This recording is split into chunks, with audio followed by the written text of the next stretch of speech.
Good afternoon, citizens. It is Eat Foods Day, the 2nd of June. I had the misfortune last night of watching the new Moon trailer. Now, before everyone kills me, do not get me wrong, I really did like the new Moon trailer, especially the scene where Jacob turns into a werewolf, because that is like the coolest special effects since they invented ears. But then, and from now on into infinity, it should be mandatory that if you're going to include Kristen Stewart eyebrow content, you're going to have to put a warning at the beginning of the trailer and possibly have armed guards at every theater to keep children under 40 out. Kiss me. Kiss me. Kiss me. I've heard that whole kiss me thing before, and it was in the story of the princess and the frog. But fortunately, frogs don't have killer eyebrows like Kristen Stewart does. I could not sleep last night because I was afraid that those eyebrows would just wallop off of Kristen Stewart's forehead, come to my city, knock out my door like that scary clown mime thing-majig on the No Country for Old Men, come in here, rape me, beat me, rape me again, and then burn the remains. Kristen, please stop with the eyebrow thing. This is not 1927. You are neither Rita Hayworth nor, I hope, the fallen angel Lucifer. You do not need to do eyebrows like they do whenever you talk. And in other news,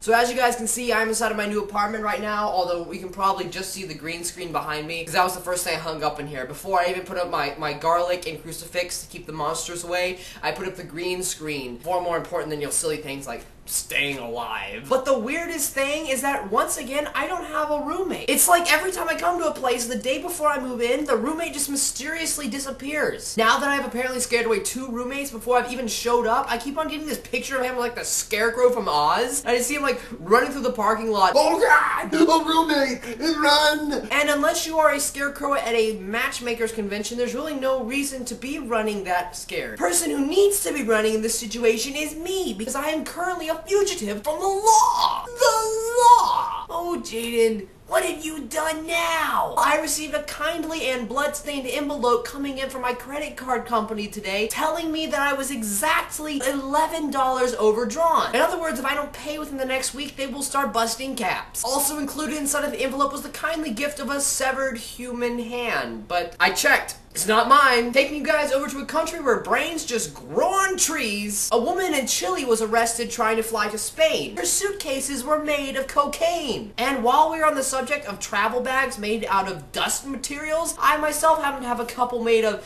sand, ground up diamonds, dust. Our heroine, no pun intended, had apparently mixed the cocaine powder with some sort of glass to make something thick enough to build her suitcases out of them. Forgetting that with cocaine being pretty much the national export of all of South America, people there by now can probably tell it by smell. It's like in America, our national export is rich, fat people, and you can smell them a mile away. We're used to that. So in Chile, it would make sense that they're used to the delicious, nose-burning smell of cocaine.